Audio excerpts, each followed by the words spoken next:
Hello students, मेरा नाम है दीपक पटेल और आज मैं आप लोगों को बताने वाला हूं कि सी और सी प्लस प्लस में क्या डिफरेंस होता है। अगर आप कहीं भी इंटरव्यू देने जाते हैं तो सबसे पहला क्वेश्चन सामने से यही आता है कि आखिर सी और सी प्लस प्लस में क्या डिफरेंस है, अगर कोई कंपनी जो है वो सी और सी प्लस प्लस से रिलेटेड वर्क करती है।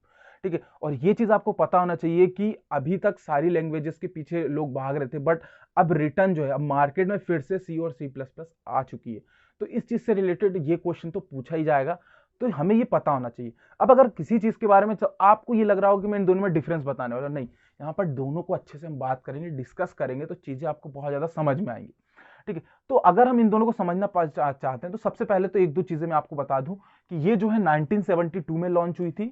1972 में लॉन्च हुई थी और इसको बनाया किसने था? डेनिस रिची ने। और ये लॉन्च हुई थी 1983 के अराउंड हुई थी। ठीक है, एक साल ऊपर नीचे कहीं, क्योंकि देखिए कुछ वेबसाइट पे या फिर कहीं पे आप देखेंगे गूगल पे तो 1982 लिखा है, कहीं 1985 लिखा है, ऊपर नीचे है। तो यहाँ पे दो तीन जगह मैंने देखा तो वो कोई फिक्स नहीं बता रहे थे, इसलिए मैंने उसका एवरेज ले लिया, एक ऊपर एक नीचे। ठीक है, तो 1983 में किसने की थी? बेजन स्टॉफ ने। ठीक है, और दोनों एक ही जगह हुई थी, बेन लैब में ही हुई थी, दोनों दोनों ही बेन लैब में इन्वेंटेड हुई थी, बेन लैब। ठीक है, चलिए ये हो गया। अब अगर मैं अब बात करूं सी, तो देखिए कोई भी लैंग्वेज है उसके पीछे कुछ ना कुछ रहती ही चीजें कि मतलब किसके ऊपर ये बिल्ड की गई। जैसे मैं बात करूं सी की, सबसे पहले देखिए यूनिक्स आया था। आपको पता होना चाहिए यूनिक्स आया था 1969 में। 1969 में यूनिक्स लॉन्च हुआ था। और यूनिक्स जो है आपको पता नहीं होगा, बट यूनिक्स जो है वो फादर कहा जाता है सभी ऑपरेटिंग सिस्टम का। ऑपरेटिंग सिस्टम का फादर कहा जाता है कौन? यूनिक्स। ठीक है, जितने भी आप अभी ऑपरेटिंग सिस्टम यूज कर रहे हैं उसके पीछे कहीं ना कहीं बेस में यही है, यूनिक्स। और देखिए यूनिक्स जो है ये फादर कहा जाता है और सी लैंग्वेज जो है ये मदर कही जाती है। ये बेसिक चीजें हैं, मैं इंटरव्यू के हिसाब से भी आपको बता रहा हूं, मदर कही जाती है, मदर ऑफ प्रोग्रामिंग लैंग्वेज, क्या? सी। अब देखिए जब 1969 में यहाँ पर सी यूनिक्स लॉन्च हुआ, तो 1969 में यूनिक्स कुछ line of number, line of code थे, मतलब कि अराउंड 300 या 400 लाइन के कोड थे। ठीक है, किसमें? यूनिक्स में। तो उसी चीज को इन्होंने क्या किया सी ने कि उसको यूज करते हुए और भी बहुत सारे अपने एडिशनल चीजें जोड़ते हुए इन्होंने अपने आप को लॉन्च किया। वो भी कब किया? 1972 में लॉन्च किया। अब अगर आपसे कोई पूछे कि अगर सी लैंग्वेज है वो किसके ऊपर बेस्ड है, मतलब कह सकते हैं कि किस चीज का यहाँ पे यूज करके वो बनी है, तो यहाँ पे कुछ ना कुछ नंबर ऑफ कोड्स यूनिक्स के भी हैं उसमें। ठीक है, अगर वही मैं बात करूं सी प्लस प्लस के, तो जो सी प्लस प्लस है वो क्या है? यहाँ पर किसका कॉम्बिनेशन है? ये जो है सी लैंग्वेज का और सिमुला, दो लैंग्वेज का, सी और सिमुला दो लैंग्वेज का कॉम्बिनेशन है, क्या? C plus plus. और ये दो चीजें हो गई, है ना, कि सी प्लस प्लस कॉम्बिनेशन है सी और सिमुला का। अगर एक चीज पूछी जाती है सी विथ क्लासेस, देखिए सी लैंग्वेज का extended version C plus plus है, जहां पर हम यहाँ पे क्या करते हैं, इसको हम सी के साथ साथ इसको क्या कहते हैं? सी विथ क्लासेस। अब यहीं से कॉन्सेप्ट चालू होता है। सी विथ क्लासेस क्यों कहा? आपको पता है अगर आप प्रोग्रामिंग कर रहे हैं तो सबसे पहली चीज तो ये पता होना चाहिए। सबसे पहले मैं लिख देता हूं, सी लिख देता हूं, उसके बाद समझाता हूं। C is an procedural oriented programming language.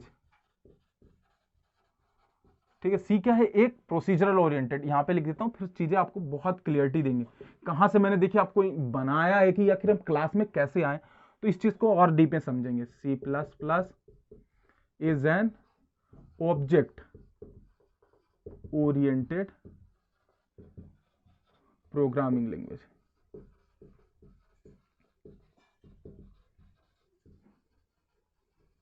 ठीक है, चलिए अब यहां पे क्वेश्चन अराइज होता है कि क्लास क्या है, ये प्रोसीजरल ओरिएंटेड क्या है, ऑब्जेक्ट ओरिएंटेड क्या है। तो मैं आपको बताना चाहूंगा कि यहां पर प्रोसीजरल ओरिएंटेड मींस हम बात करते हैं जब भी यहां पे स्ट्रक्चर आता है। ठीक है, मतलब कि जो सी लैंग्वेज है इसमें एक चीज होती है स्ट्रक्चर। आप समझना, आपने कभी स्ट्रक्ट कीवर्ड अगर आपने पढ़ा है तो स्ट्रक्ट कीवर्ड आपने समझा होगा, यहाँ पे स्ट्रक्चर आपने समझा होगा। और यहां पर जब भी आप बात करते हैं तो सी प्लस प्लस में आपने क्लास पढ़ी होगी, क्लास एंड ऑब्जेक्ट्स। ठीक है, अगर हम क्लास बनाते हैं तो उसका ऑब्जेक्ट बना के उसके डेटा मेंबर्स को और मेंबर फंक्शंस को, यानी फंक्शंस को और डेटा मेंबर्स को यहां पर एक्सेस कर सकते हैं किसी भी क्लास का ऑब्जेक्ट बना के। खैर वो चीज अलग है। ठीक है, बट यहां पर मैं आपको बताना चाहूंगा कि इसको हम ऑब्जेक्ट ओरिएंटेड क्यों कहते हैं, क्यों इसलिए इसको ऑब्जेक्ट ओरिएंटेड कहते हैं, क्योंकि जो यहाँ पर है क्लास और ऑब्जेक्ट के फॉर्म में वर्क होता है, और इसको स्ट्रक्चर ओरिएंटेड कहते हैं। यहाँ पे प्रोसीजर क्या है, स्ट्रक्चर ओरिएंटेड, यहाँ पे स्ट्रक्चर बनाते हैं और उसका हम यहाँ पे क्या बनाते हैं कि इंस्टेंस बना के यहाँ पे काम करते हैं। ये काफी अलग चीजें हो गई हैं, काफी आप लोगों को हो सकता है ना समझ में आ रही हो, अगर आपने पढ़ा नहीं है, और पढ़ा होगा तो वो चीज समझ में आ रही होगी। और हाँ, अब इस चीज को हम ज्यादा डीप में उधर नहीं ले जाते, नहीं तो हो सकता है आप लोगों को चीजें समझ में नहीं। चलिए इसको यहां पे हटाते। अब देखिए कि जब हमारे पास सी थी तो सी क्यों आई, ये क्वेश्चन आता है। जब हमारे पास सी थी तो अभी अभी हमें इसका जवाब मिला ही नहीं कि आखिर जब सी थी तो सी प्लस प्लस क्यों आई। ठीक, उसका मैं बहुत अच्छा सा एग्जांपल बताने वाला हूं। अभी मैं आपसे बात कर रहा हूं स्ट्रक्ट की। तो जब भी हम स्ट्रक्चर की बात करते हैं, स्ट्रक्ट की बात करते हैं, तो अगर देखिए मैंने यहाँ पे स्ट्रक्ट बनाया, मतलब इसका इस तरीके से मैंने एक स्ट्रक्चर को बनाया है यहाँ पर। तो यहाँ पे क्या होता है, अगर मैं किसी भी तरीके से यहाँ पे स्ट्रक्चर को बनाता हूं तो यहाँ पे जो मैं डेटा मेंबर्स बनाता हूँ, आप समझना, अगर मैं इंट ए करके बनाऊं या फिर मैं यहाँ पे कैरेक्टर बनाऊं कुछ, और कुछ यहाँ पे मैं यहाँ पे आप बात कर लूँ फ्लोट वगैरह की, इस तरीके की चीजें अगर मैं बनाता हूँ यहाँ पर डिक्लेयर करता हूँ, तो यहाँ पर ये बाय डिफॉल्ट पब्लिक होते हैं, और पब्लिक होती चीजें इसको कोई भी एक्सेस कर सकता है। अगर मैं यहाँ पर जैसे कोई फंक्शन बनाता हूँ, मैंने यहाँ पे बनाया इंट शो, इस तरीके से कोई फंक्शन बनाया, तो ये भी बाय डिफॉल्ट पब्लिक होता है। अब दिक्कत यह है कि पब्लिक होते हैं, इसको कोई भी चीजें एक्सेस कर सकती हैं। अब यहां पे क्या होता है, सी प्लस प्लस ने इसी चीज को दूर करी। सी की यही सबसे बड़ी ड्रॉबैक था कि जो यहाँ पे हम स्ट्रक्चर के ऊपर वर्क करते हैं, जब हम डाटा के ऊपर अपने वर्क करते हैं, तो यहाँ पर जो भी हमारा डाटा होता है वो बाय डिफॉल्ट क्या होता है, पब्लिक होता है, जिसकी वजह से यहाँ पर इसको डेटा की सिक्योरिटी नहीं है। और यही सबसे बड़ा ड्रॉबैक है सी का, जिसको दूर किया सी प्लस प्लस ने, ऑब्जेक्ट और क्लास के फॉर्म में लाया। और क्लास जो होती है वो भी स्ट्रक्चर की तरह ही होती है, बट इसमें जो बाय डिफॉल्ट डेटा मेंबर्स और मेंबर फंक्शंस जो होते हैं वो क्या होता है, यहां पर प्राइवेट होता है।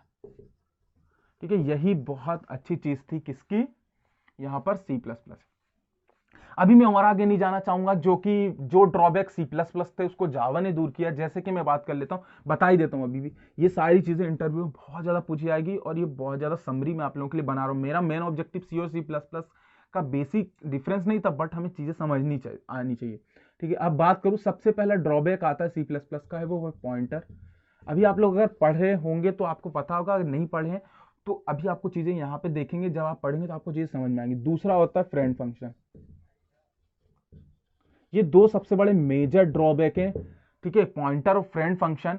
अब इसको मैं अब थोड़ा जल्दी से बता देता हूं। पॉइंटर ऐसी चीज को कहते हैं जो कि एड्रेस को पॉइंट करता है, बट ये क्या करता है कि इसके अगर हम इसकी हेल्प से दूसरे डेटा मेंबर्स और मेंबर फंक्शन का एक्सेस कर सकते हैं पॉइंटर के थ्रू।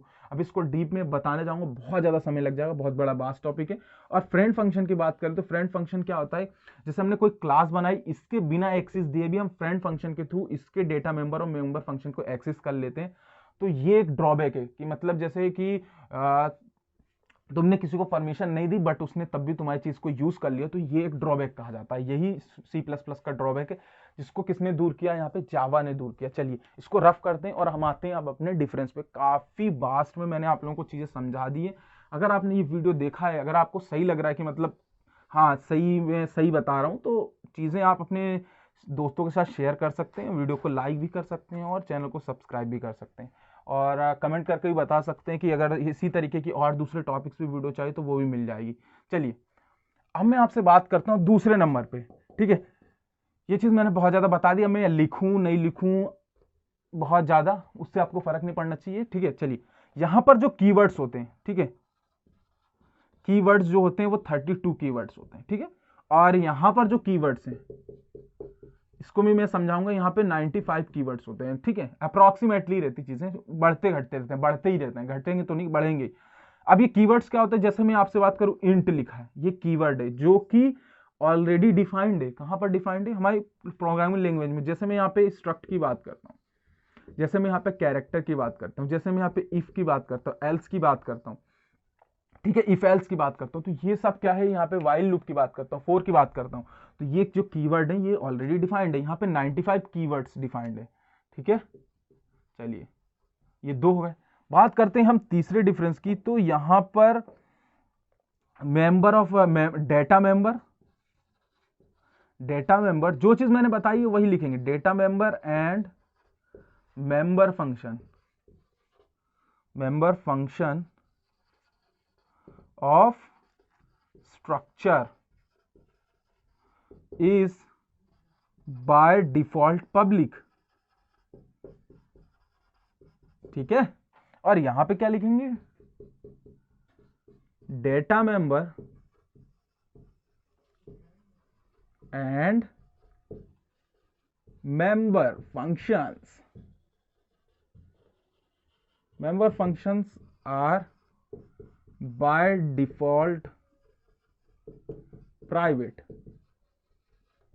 ठीक है, चलिए अब आगे बढ़ते हुए एक बात करते, बहुत ही जरूरी चीज है जो कि यहां पर अप्लाई होती है, किसमें, सी प्लस प्लस में अप्लाई होती है।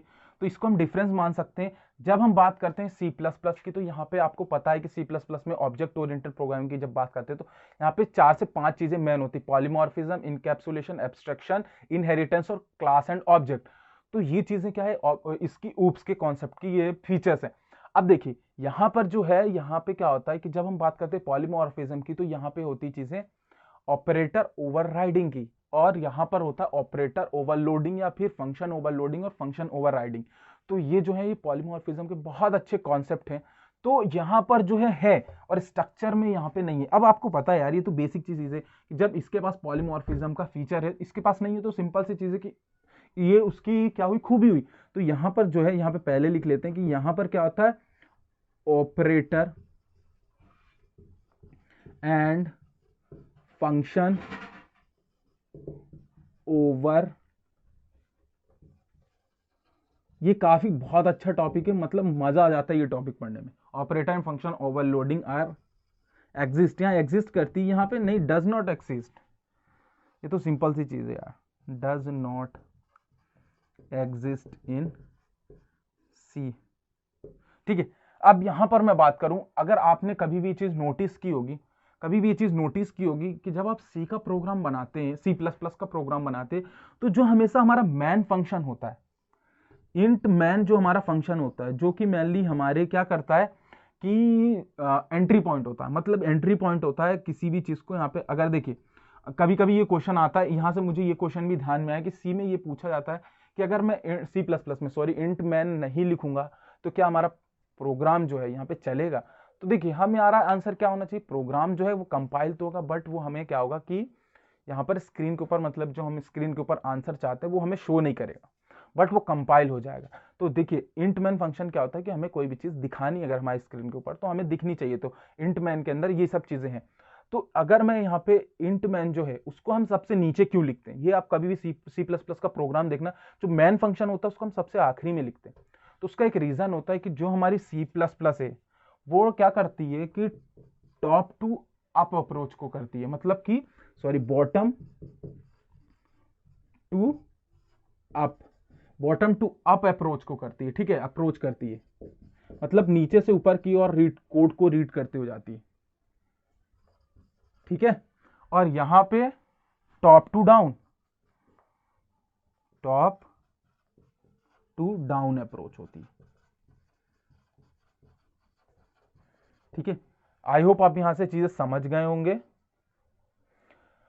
बहुत अच्छे से समझाई, वीडियो थोड़ा सा बड़ा हो गया, बट आप लोग इसको शेयर कर सकते हैं। बहुत नॉलेज की चीजें यहाँ पे बताइए, काफी इंटरव्यू में क्वेश्चन डिस्कस किए जो पूछे जाने वाले। अगर आप लोगों को इन पर्टिकुलर एक एक टॉपिक्स पे वीडियो चाहिए तो उसमें भी मिल सकती है, अगर आप कमेंट करके बताएंगे तो। चलिए मिलते हैं नेक्स्ट वीडियो के साथ। Make easy learn easy.